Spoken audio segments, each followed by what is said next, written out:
প্রথম কাজ আরম্ভ করেই উলাপুর গ্রামের পোস্টমাস্টারকে সেখানে এসে থাকতে হয়। গ্রামটি ছোট, প্রায় জনমানবহীন। কেবল কাছেই একটি নীল কুঠি আছে। সেই কুঠির সাহেবের উদ্যোগেই এই নতুন পোস্ট অফিস খোলা হয়েছে। আমাদের পোস্টমাস্টার কলকাতার ছেলে। শহরের ভিড়, আলোর শাড়ি, আড্ডা, বইয়ের দোকান সবকিছুর অভ্যেস যার রক্তে মিশে আছে, সে হঠাৎই নির্জন গ্রামে এসে যেন ডাঙায় তোলা মাছের মতো হাঁপিয়ে উঠল। একটি অন্ধকার আটচালার মধ্যে তার অফিস, পাশে পানাপুকুর, চারদিকে ঝোপঝাড়। দিনের অধিকাংশ সময় নীরবতা, কেবল মাঝে মাঝে ঝিঁঝির ডাক কিংবা দূরে কারো গরু ডাকছে।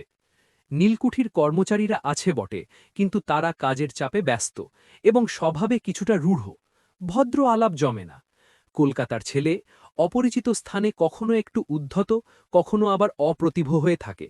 এই দুইয়ের মাঝামাঝি সহজ সখ্যতার আসে না। ফলে গ্রামের কারো সঙ্গে তার মেলামেশা হল না।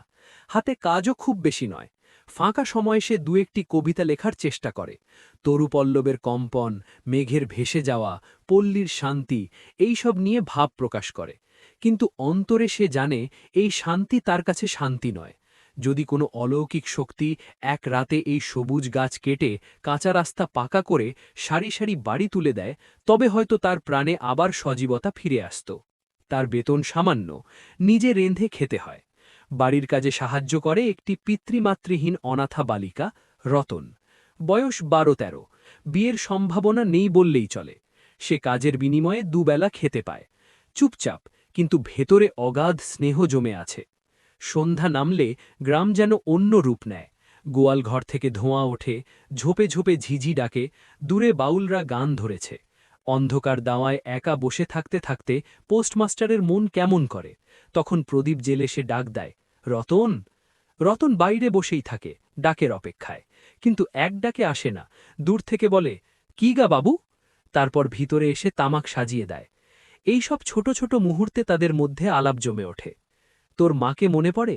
পোস্টমাস্টার জিজ্ঞেস করে। রতন বলে, মায়ের চেয়ে বাপ বেশি মনে আছে। বাপ সন্ধ্যায় কাজ সেরে ফিরত, কোলে নিত। এই টুকরো স্মৃতিই তার কাছে সবচেয়ে বড়। এক ছোট ভাই ছিল। বর্ষার দিনে ডোবার ধারে মিছিমিছি মাছ ধরার খেলা।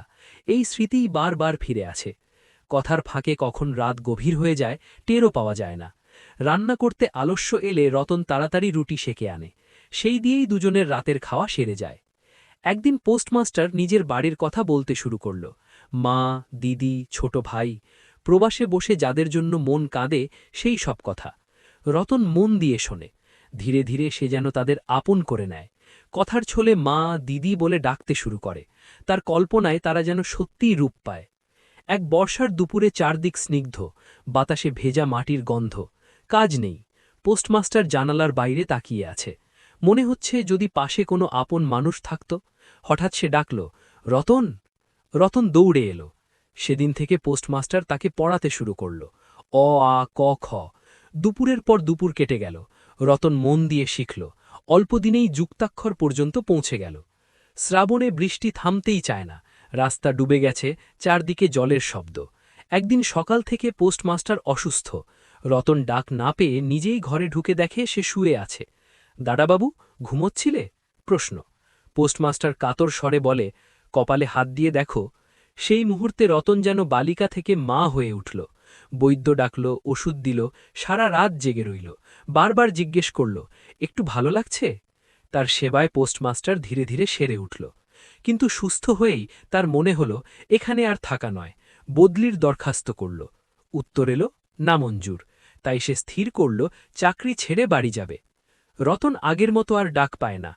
সে বাইরে বসে পুরনো পড়া আওড়ায়। যদি হঠাৎ ডাক পড়ে। একদিন সন্ধ্যায় পোস্টমাস্টার বলল, রতন, কাল আমি যাচ্ছি। কোথায়? বাড়ি। আবার কবে আসবে? আর আসব না। রতন চুপ। পরে ধীরে জিজ্ঞেস করল, আমাকে তোমাদের বাড়ি নিয়ে যাবে?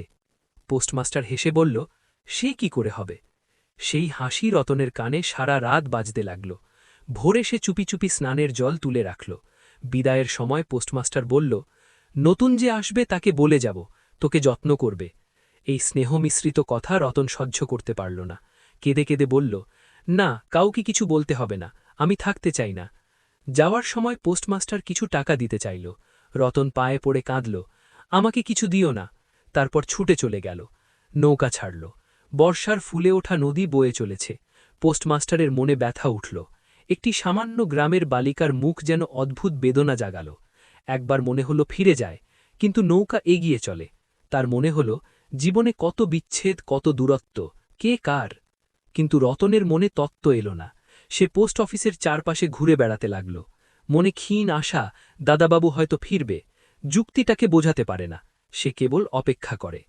মানুষের হৃদয় কত সহজে বন্ধনে জড়ায়, আবার কত সহজে ছিন্ন হয়, এই ছোট্ট গ্রামে সেই নীরব কাহিনী ধীরে ধীরে মিলিয়ে গেল।